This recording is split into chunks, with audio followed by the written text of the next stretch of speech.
This is my submission for homework chapter 25.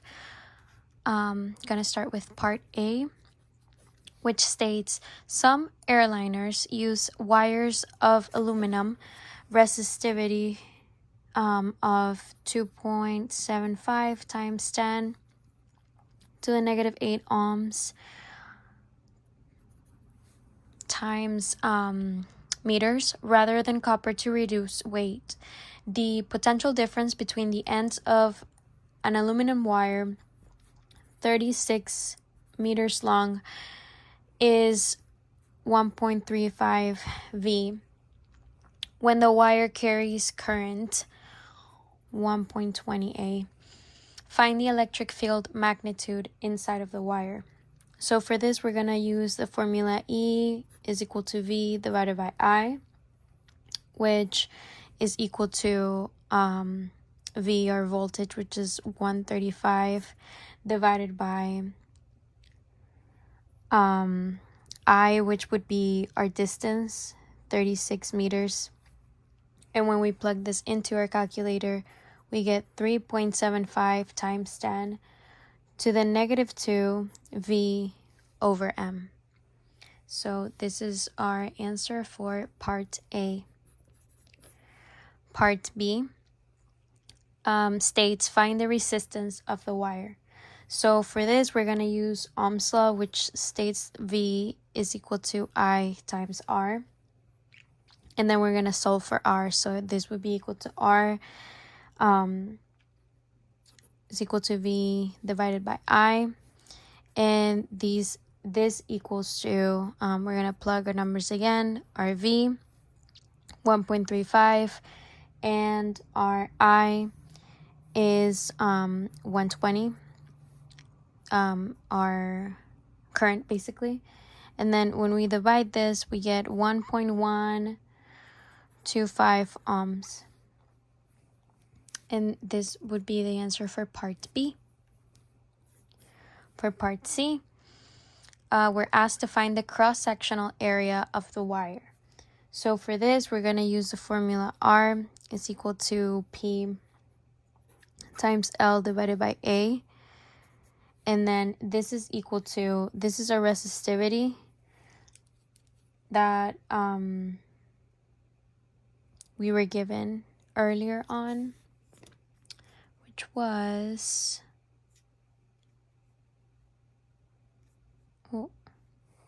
part C.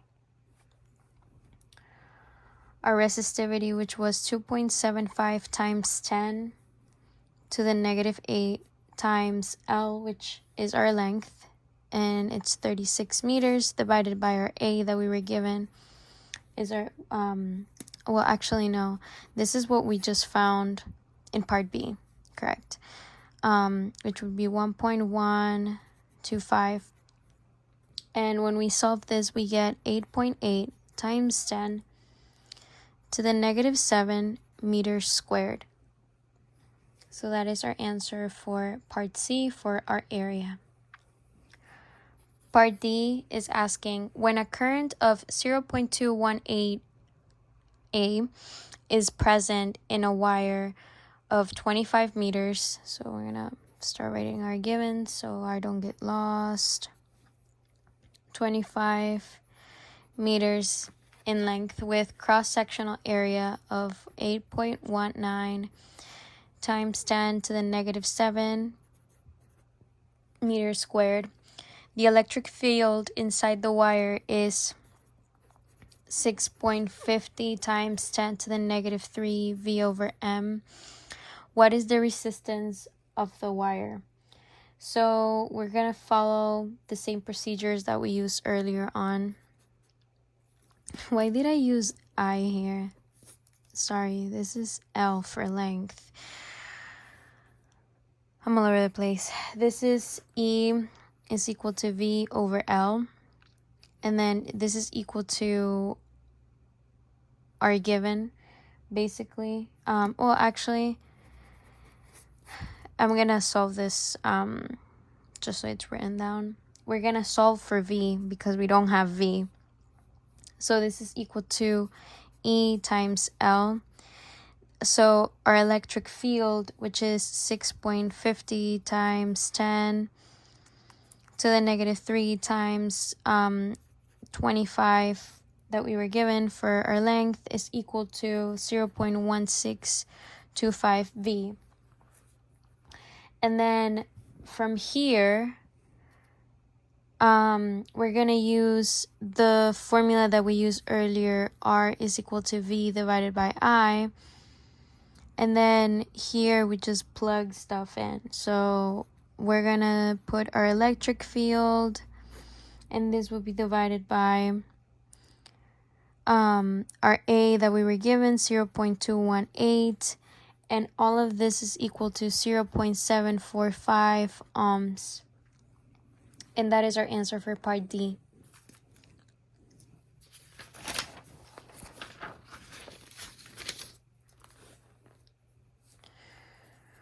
For part E, we're asked, what is the resistivity of the material of which the wire is made?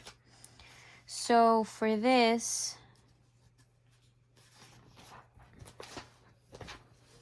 we're going to use the formula that we also used earlier. R is equal to P times L divided by A. And then we're going to solve for this P right here is equal to R times A divided by L.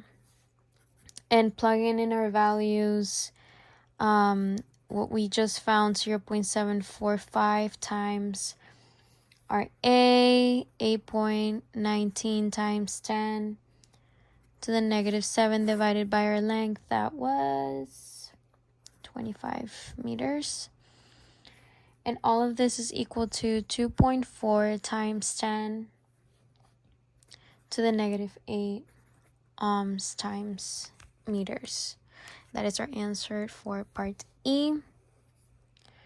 Part F is asking, two wires of circular cross-section are made of the same metal. Wire 1 has a radius R and length L.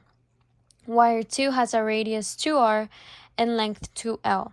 The potential difference between the ends of the wire is the same for both wires. Find the ratio of the resistance of wire 2 to the resistance of wire 1. So basically, this would be similar to the formula that we just used, P times L divided by A. So basically, we get R wire of the 1, and then R wire of the 2. And this is equal to times, or 2L. This is a radius times 2L divided by pi. And then 2R squared. And then all of this we're going to divide by times L divided by pi R squared. And then when we're going to simplify this a bit and cancel some things out. So when we do the math, we get 2L times pi R squared divided by times L times 4 pi R squared. And then basically we're just going to cancel things out at this point. So this cancels out, this cancels out, the pi cancels out, these two cancel out. And then we get 2 divided by 4 basically. And this, when simplified, gives us 0.5. And that would be the answer for part F. For part G, we're asked to find the ratio of the current wire of wire 2 to the current of wire 1. So here we're going to use Ohm's law to answer this. And this would be equal to I wire of 2 divided by I wire of 1. And this is equal to R wire of 1 divided by R wire of 2. This is equal to basically 1 over 0.50, which we just found. And then this is equal to 2. So that is the answer for part G. For part H, we're asked to find the ratio of the current density of wire 2 to the current density of wire 1. So for this, we're going to use J is equal to I over A for our formula. And this would be equal to J wire of 2 over J wire of 1 is equal to I wire of 2 divided by I wire of 1. This is, and then this will be multiplied by A wire of 1 divided by A wire of 2. And then this is equal to 2 times pi r squared for the A. And then this is divided by pi 2r squared. And then this is equal to 2. When we simplify this, we get times 1/4.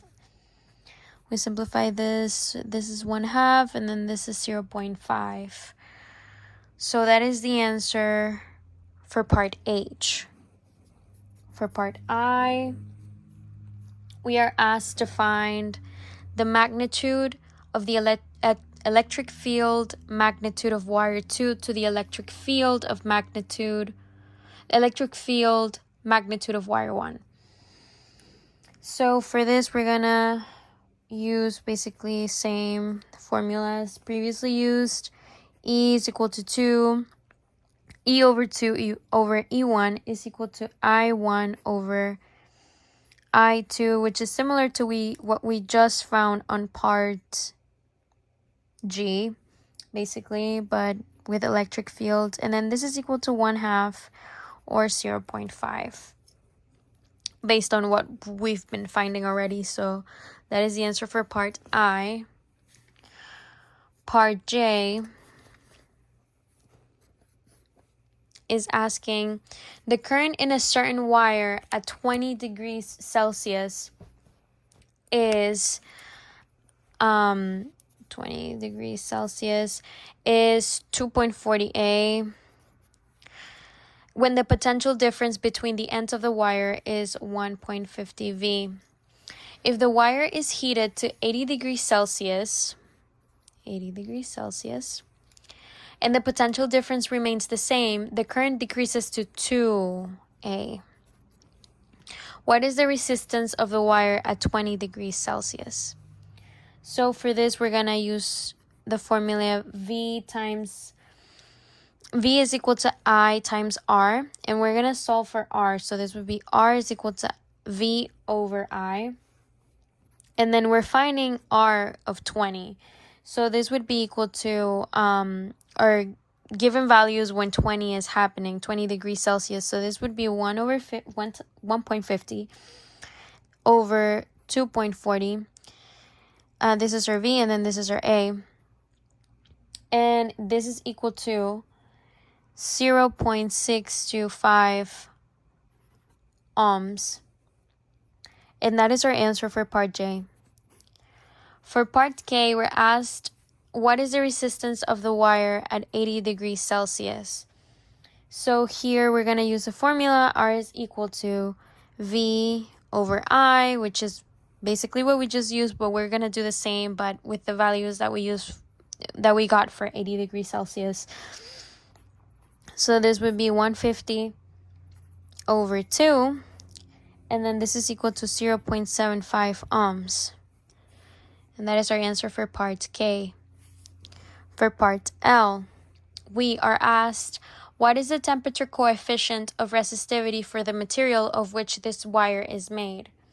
So here we're going to use the following formula, which is R2 is equal to R1 bracket 1 plus A, T2 minus T1, temperature times minus temperature 1. And we're going to solve for A. So here we get, moving things around, R2 minus R1 divided by R1, T2 minus T1. And now our T2 minus T1 is our 80 degrees minus our 20, and it gives us 60 degrees. So this is what we're going to use to plug in here. And then we get 0.75 minus 0.625, which is the values that we just found, our resistivities. And then R1, 0.625 times our 60 degrees Celsius. And then solving at the top and the bottom, this would be 0.125 divided by 37.5.